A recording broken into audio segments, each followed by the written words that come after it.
In this video I'm going to show you how to highlight your words on scroll just like you are seeing right now.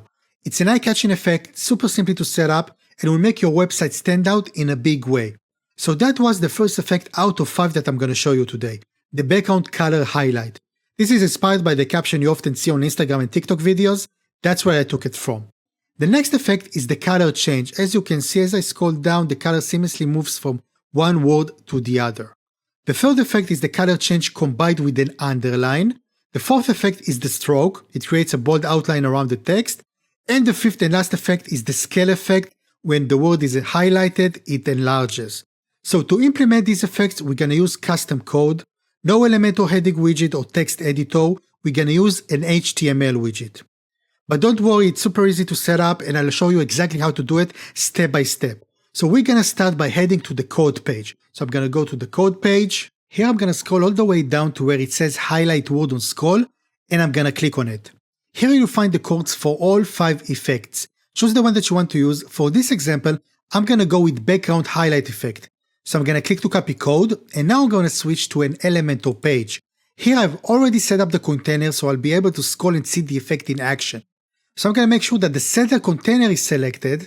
I'm going to go to the widgets tab, and I'm going to click the HTML widget once to drop it and add it to the container.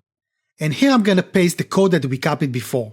Now let's go through the code together, and I'll explain the important settings you need to know. These settings are the same for all the effects. So at the top, you're going to see a placeholder section for 9 words. Now, if 9 words are not enough, what you can do is, let's say I want 3 more words. What I'm going to do is I'm going to highlight the last 3 words, Ctrl-C to copy, I'm going to go to the last one, hit the Enter key, and paste the other 3. Okay, so let's say 9 or 12 right now, it's too many, and I want only 6. So I'm going to highlight the ones that I don't want, I'm going to leave only 6, and I'm going to click Delete.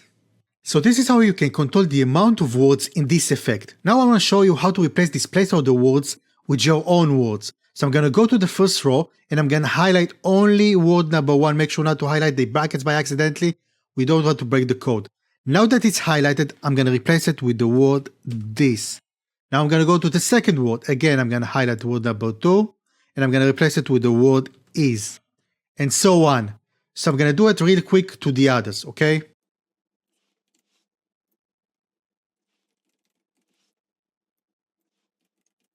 We don't need the 6th word, so I'm going to highlight it and delete it. And now as you can see, the text has changed. The next setting I want to point out is the gap between words. So right now it is set to 5 pixels. By increasing this number, let's say I'm going to make it 15, the gap between the words is going to become larger. If I'm going to decrease this number, let's say I'm going to make it 1, it's going to become smaller. Now if it's not small enough, it's because the words has padding. So even if I'm going to go to the padding row, and you see where it says 4 pixels, I'm going to change it to 1, you're going to see that the gap is now smaller. Okay? So that was the gap between words. The next setting is justify content. Now to see it better, I'm going to go to this example over here. I'm going to go to justify content. Right now by default, it is set to center. So if you're going to highlight it and change it to say, let's say left, you're going to see it's aligned to the left. If we're going to change it to right, it's going to be aligned to the right. So it depends on your situation. I'm going to undo that.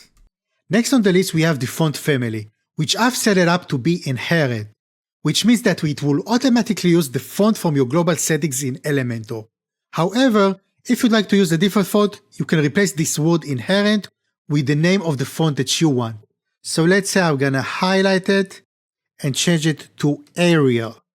And now it's going to become Arial. Okay, I'm going to undo that.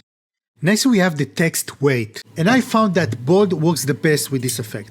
But if you want to change it, you can highlight the word bold and change it to any number that you want. Or maybe you can change it to normal. Whatever your use case is. I'm going to undo that. Now let's talk about the font size. Currently it is set to 20 pixels.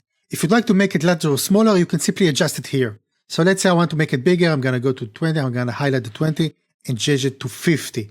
And now it's bigger. I'm going to undo that. Now, if you're going to scroll a little bit down, you're going to see where it says responsive styling. And here you can adjust the text for mobile view. Okay, the 16 over here.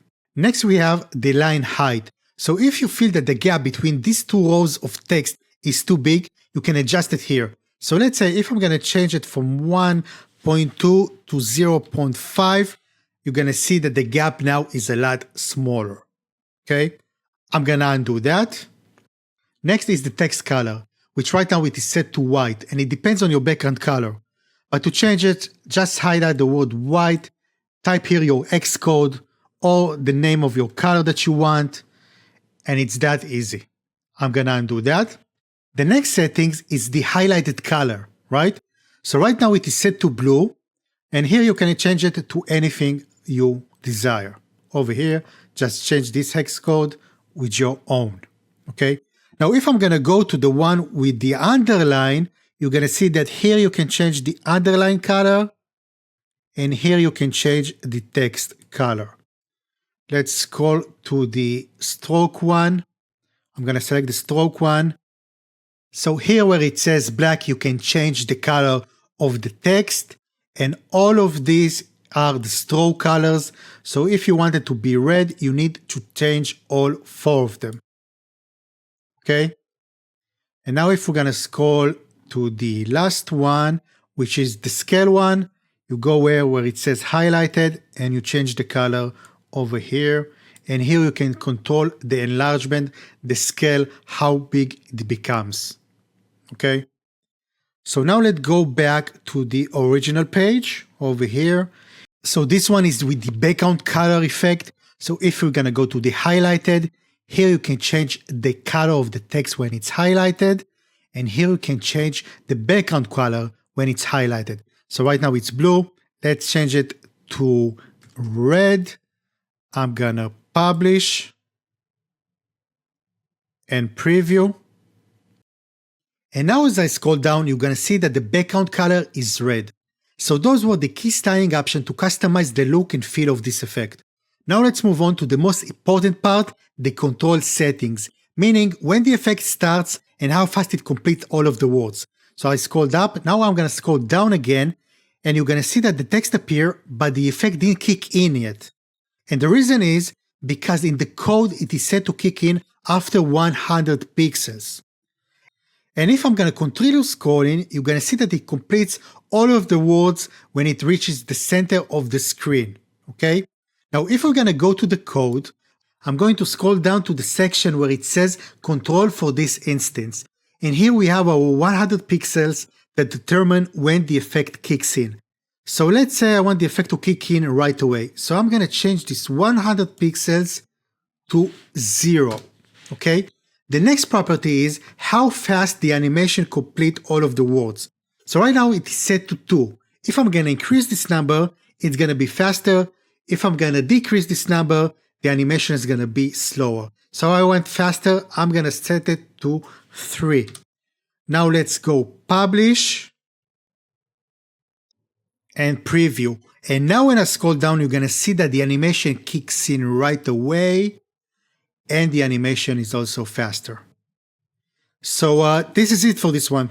Thank you for watching. If you enjoyed this video, don't forget to like and subscribe, and I'm gonna see you in the next one. Peace!